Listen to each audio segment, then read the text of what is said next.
Welcome back to my channel and welcome back to my page. আপনি যদি video দেখে থাকেন ইউটিউব অথবা ফেসবুকে যত ভিডিও দেখেন এবং আপনার সাথে যদি কেউ থাকে, ছোট ভাই, বড় ভাই বা ভাই বোন বা পিতামাতার সাথে আমরা সবাই অনেকে একসাথে মোবাইল টিপি, তখন আমরা মোবাইলকে স্ক্রল ডাউন করি, নিচের দিকে যে আস্তে আস্তে হঠাৎ দেখলেন যে আপনার খারাপ একটা দৃশ্য আপনার কাছে চলে আসলো, আপনার খানার একটা ভিডিও আপনার কাছে চলে আসলো। আজকের ভিডিওতে দেখাবো কিভাবে এই সেন্সিটিভ ভিডিওগুলো আপনি রিডিউস করবেন, আপনার সামনে আর স্ক্রিনে আসবে না, খারাপ ভিডিওগুলো আপনার সামনে আসবে না। তাই সম্পূর্ণ ভিডিওটা দেখুন। যদি ভিডিওটা ভালো লাগে তাহলে আমার পেজটাকে ফলো দিয়ে পাশে থাকবেন এবং ইউটিউব চ্যানেল লেটস বিডিটেকে সাথে থাকবেন। শুরু করা যাক।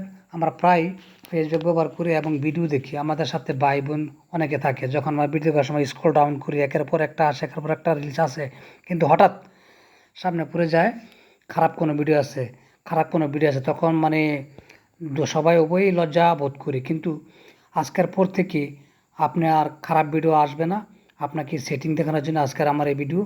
তাই সম্পূর্ণ ভিডিওটা দেখবেন, স্কিপ করে যাবেন না। সম্পূর্ণ ভিডিওটা দেখে আপনি আপনার সেটিংসগুলো ওকে করে নেবেন। সর্বপ্রথম আমরা চলে যাব ফেসবুকের লোগোতে ক্লিক করলাম। লোগোতে ক্লিক করার পর আমাদেরকে এরকম একটা ইন্টারপেজে নিয়ে আসবে। তারপর ইন্টারপেজে নিয়ে আসার পরে আমরা উপরে দেওয়া থ্রি ডটে ক্লিক করব।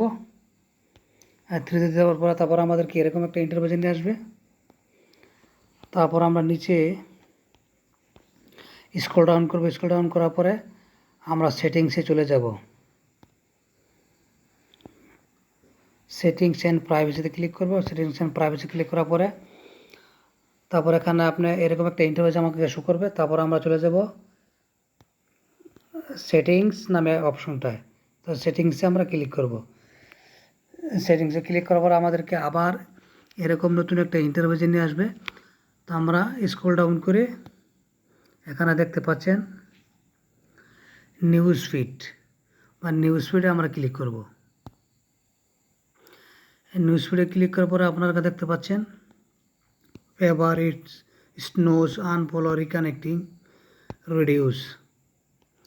কিন্তু আপনি সেন্সিটিভ কন্টেন্টে যাওয়ার জন্য, যাতে খারাপ ভিডিও আপনার সামনে না আসে, আপনার লজ্জাবোধ না করেন, এর জন্য আপনাকে যেতে হবে এখান থেকে লাস্ট একটা রিডিউস, এখানে আমরা ক্লিক করব। ক্লিক করার পরে এখানে আবার এরকম একটা ইন্টারভেশন নিয়ে আসছে। তারপর আমরা এখানে দেখতে পাচ্ছি low quality content, unoriginal content and problematic sensitive content.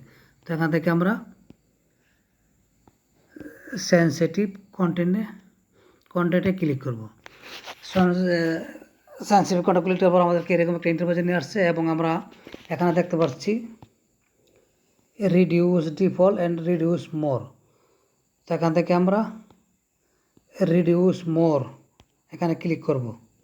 এটা অফ করা ছিল, এখানে আমি অন করে দেবো। অন করে দিলে দেখতে পাচ্ছেন এরকম একটা ইন্টারভেশনে আসছে। তো এখানে আমরা ওকে বাটনে ক্লিক করব। ওকে বাটনে ক্লিক করার পরে যে আমাদের এখানে এই রিডিউস মোর অপশানটা ওকে হয়ে গেল। তো এখন আপনি যত ভিডিওই দেখেন না কেন ফেসবুকে, আজকের পর থেকে আর সেন্সিটিভ ভিডিও কখনো আপনার সামনে আসবে না, আপনি লজ্জাবোধ করবেন না। তাই আবারও ছোট্ট একটা অনুরোধ, যদি ভিডিওটা ভালো লাগে এরকম নিত্য নতুন ভিডিও পেতে আমার পেজটাকে ফলো দিয়ে পাশে থাকবেন, আর আমার ইউটিউব চ্যানেল লেটস বিডিটেকের পাশে থাকবেন এবং সাবস্ক্রাইব করবেন। প্রতিদিন আমি এরকম ভিডিও আপলোড করবো আপনাদের সুবিধার্থে। সবাইকে অসংখ্য ধন্যবাদ।